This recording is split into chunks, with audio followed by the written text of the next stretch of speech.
Well, let's go on a little adventure. Hi, puppies. Come on. Hi, other puppy. Okay, these guys gotta have names today. I said that yesterday. I did post a social media thing asking what names I should give to the puppies. I got some suggestions. I will look those up. Some of them I saw weren't great. I think a couple of them were possibles. I'm picky about names, and I should be picky about names. You know, you name something and that name sticks for a long time, and so you don't just want a whim, you know?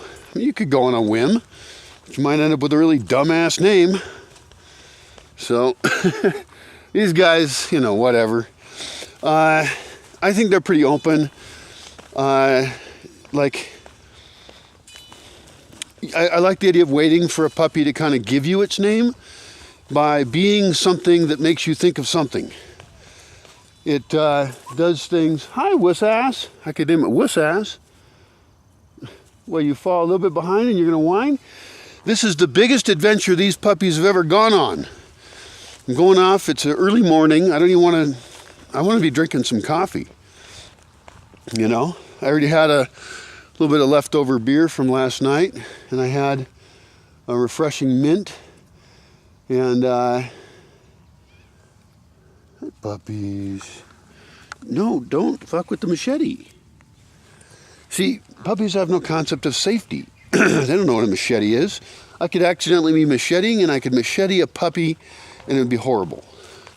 I can assure you of that. And anyway, so we're up here early in the morning thinking about dog names. My point is that they haven't done anything to illustrate what their name is yet. And so I can't name them very well.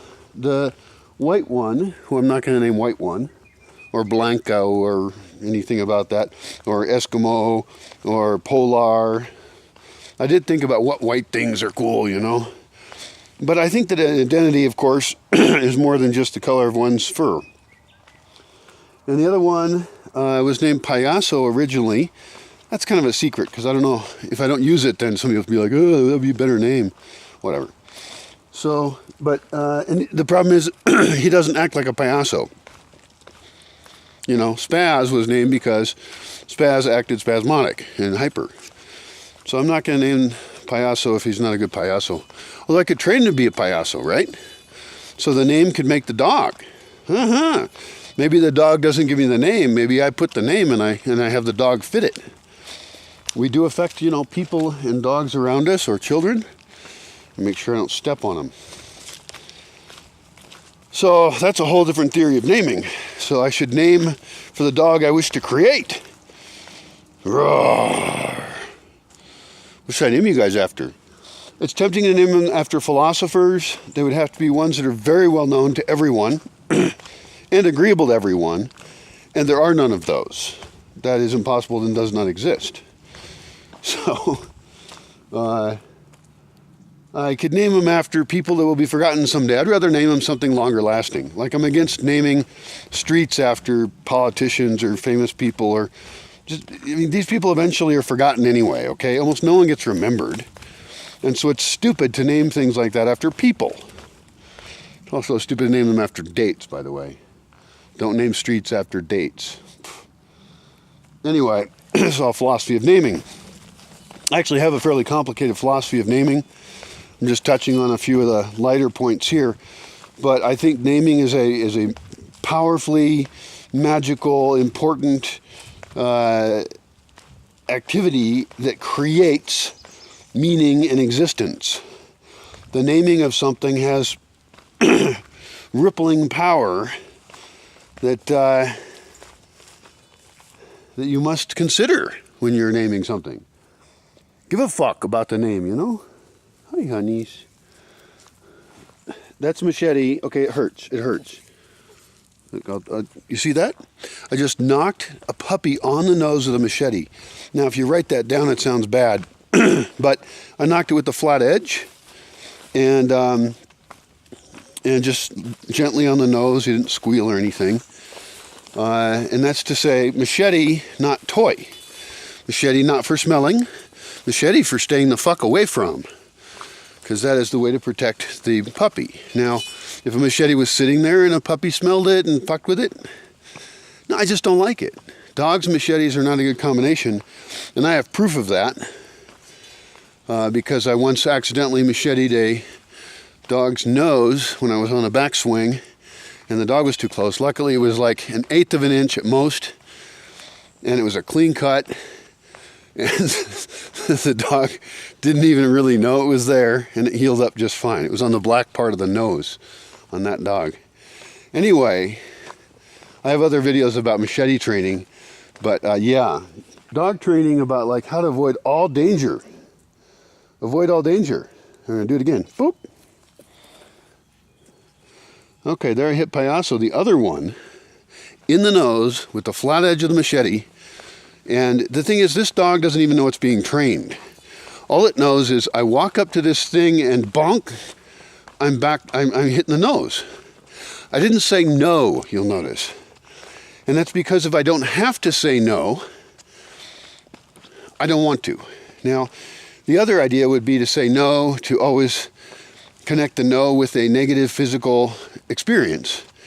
But in some cases, with especially early training, I think, that shouldn't be the focus. I think it should just be there's natural things in the environment that they're learning, and they don't know that they're learning, and you're not injecting your kind of invasive, authoritarian training techniques, which you will use later in other cases because you have to.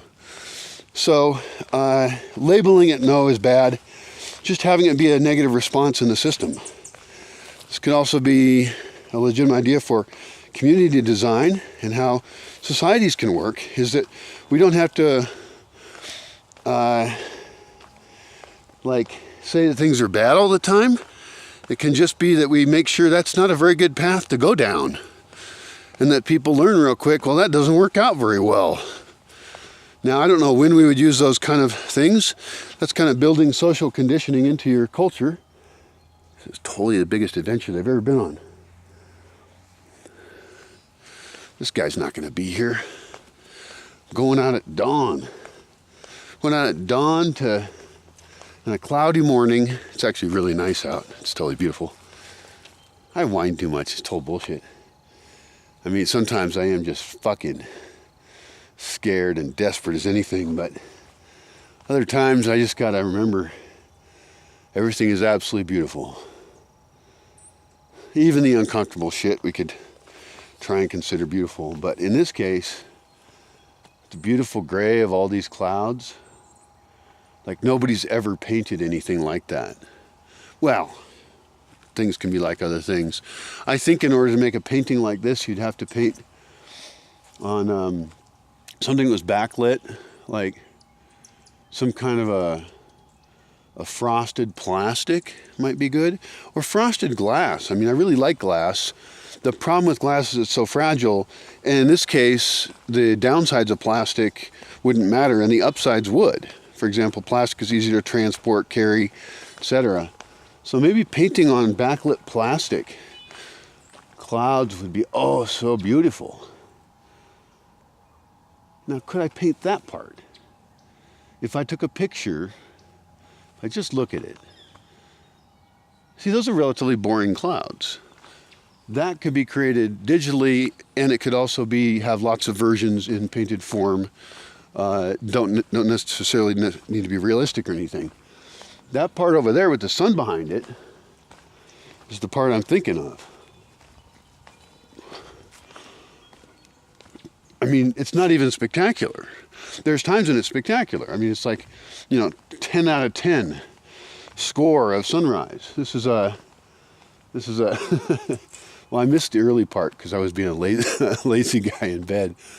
This is like a nothing hardly. It's like, no, you know what?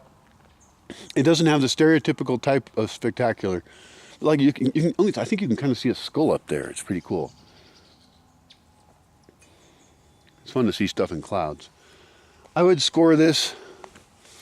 Well, I missed most of it. I'm not going to score it. It's unfair to the clouds. It's unfair to the sunrise. Ugh. Shit, where's the puppies? Hi. Oh, good. They're scared. Good puppy. Smart to be scared. Actually, that wasn't scared. That was just listening. What is that noise? They don't know enough to be scared. It's the problem with puppies. Skull is gone. So up there, it's still... Oh. I hear a guy. He's probably the guy I'm supposed to meet. Holy shit, he's actually here. He's like a really cool guy. Actually might have showed up. Especially for a fucking sunrise meeting. Jesus. Forgot my 6 guns. Could do a duel at sunrise. Anyway, we're back to puppy naming. I think we're done with that topic because I still don't know their damn names. Not against Payaso. If I have Payaso, I could go with the other one being Clown. That seems a bit unimaginative and redundant. It's kind of funny because then people could learn the names for the word in English and Spanish. So it fits in with the, you know, the name has to be usable in English and Spanish idea. Should be Latin based. Should have a consonant. Clown. Yeah, clown. Payaso. Payaso. Huh. Doesn't really have a consonant. It could be a different role in the circus. I like the idea of circus names. Why not? So then the question is, who else is in the circus? We could go with director, but I don't know if that's even what they're called in come on, dogs.